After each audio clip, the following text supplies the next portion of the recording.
One of my most memorable educational experiences was during my time in high school in English literature. It was year 11, the hardest year of high school, and nerves were running high for exams. As we walked into Miss Snell's room, she could smell the fear. Studying Shakespeare and Macbeth wasn't easy, and we'd all just about had enough for the day. Although I enjoyed English very much, and like Miss Snell, I too was feeling the same way.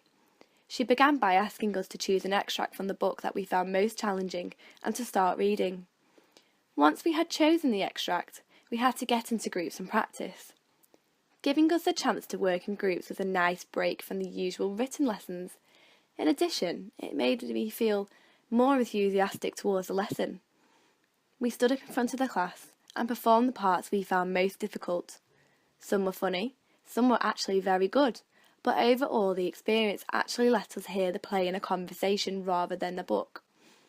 It let us experience the language firsthand and to actually stop, ask questions and continue.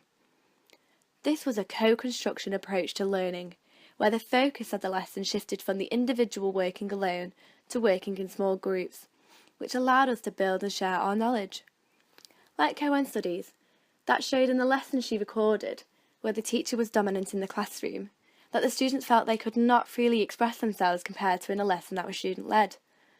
Our lessons related by the process of sitting down in our groups, practicing our parts, asking the teacher for help, and then being praised even when we got it wrong. Practice like this helps us learn for later life, to work as a team and to communicate when we are struggling. At the end of the lesson, we all had feedback on each other's performances and discussed how they had gone.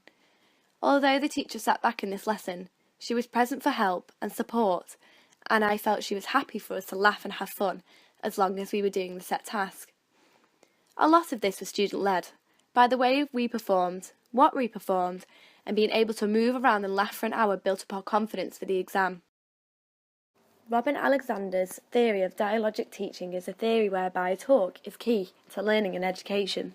It allows everyone in the lesson to be active and to have the power to voice their opinions. Through the lesson, the teacher was able to watch us and diagnose the children's individual needs. Neil Mercer has emphasised the use of language in classrooms to link students' knowledge together.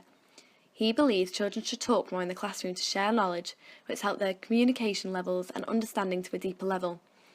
I believe sharing knowledge with someone of a similar level of understanding to you can be easier, and when it's a friend or someone you know, you aren't afraid to say you don't understand. It also helps with the future in working with people you don't know and being able to share your understanding and knowledge with them. I believe the main message I have taken from this lesson is that learning can be and should be fun. Learning in different styles gets the class interested and excited for something new, and in the end is something they'll remember more than just being taught at. From a teacher's point of view, taking a step back and letting the students take control shows what the real issues are and what can be changed in order to help in future studies.